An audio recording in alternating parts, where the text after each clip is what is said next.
2, 3, 4, 5, 6. We pop it, we lock it, we pop it, we lock it, we pop it, we there, we on. It's your boy MC here. Guess what the day is, babies? Today is day 233, Tuesday. One Thing Tuesdays. So I popped up this morning, right? So we read the Bible. Yes. And Jesus was all about Pareto's principle, simplification. You know, he didn't need a whole bunch. He only need 12 disciples. You know, he's always taking inventory on the least amount. You know, so they can see God's glory in that least amount. See, that's what the paradox is. See, God works the best with the least. And so nobody's left out. Nobody has an excuse. You know, hey, look, man, what you feed these folks, man? We ain't got nothing. Got a couple of loaves of bread, 2 fish, man. What's that amongst 5,000 people? What is that? All right. It's going to make the folks sit down and tell them to get ready for dinner. Hey, but I read that, right? And then on top of that, he said that they didn't think about it. See, he was doing so many miracles that they were starting to take some of those miracles for granted. That's when he said that their hearts was hardened. They didn't understand or appreciate the miracle of feeding the 5,000. Because later on, they was back into the carnal ways. It's so easy how when you make a hole in water or dig any kind of hole and clear space out, if you don't have something in there, the world gonna close it right back up. That's what it does. You can say it's almost like self-healing, right? You make a space, it just flows right back in because there's so much stuff pressing in that you have to create your own space. And from that small space, but you got to start with a small space, right? I've been starting with a small space, just posting this every day. And sometimes I listen to myself repeating that focusing question over and over again. I listened to it this morning for probably about 2 minutes. You know, it's the one thing that I can do is such by doing it. Make everything else I do easy and some of it unnecessary and not do it to that part of my life. See, I was popping that off, right? Then I grabbed my One Thing book because I keep it on the table. It's One Thing Monday, so I grabbed my One Thing book, flipped it open, looked at some of the things in it that I wanted to share. And what's the one thing I could do this week to make spending time with my family? What's one thing I can do with my family this week to make this week the best week ever, the best vacation ever? What's one thing I can do with my wife to make this dinner the best dinner ever? You know, just going through it. But what he was talking about yesterday was talking about sitting down with your accountability partner or creating a plan together versus individual plans. You know, I just been working this thing, just trying to get to a tipping point, you know, that people will recognize. You know, you got to get to a certain tipping point because everybody see you trying stuff.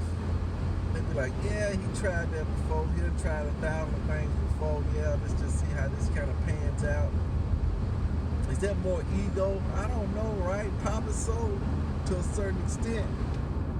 There is some ego to it to a certain extent, so I'm pretty sure.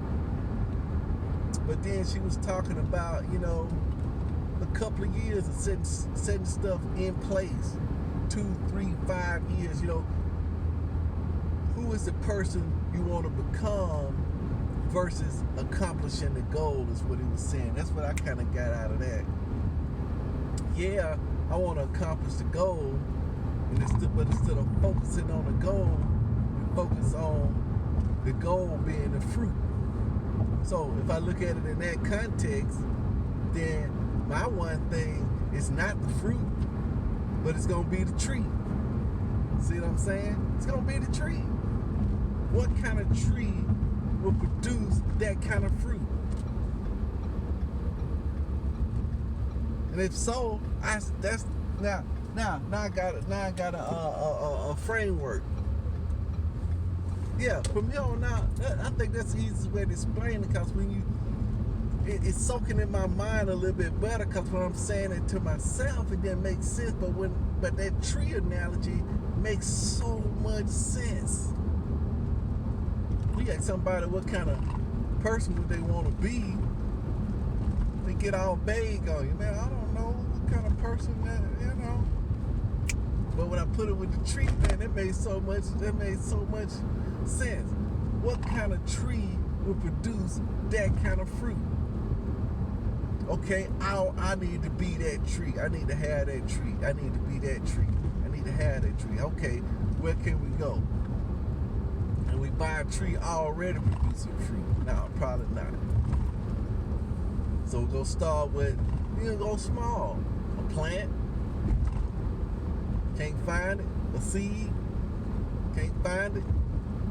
Okay. Where would this tree need to, but that kind of tree, then you start asking questions. Okay, I got the tree, still no fruit. Why is this tree not producing? Maybe it's the soil.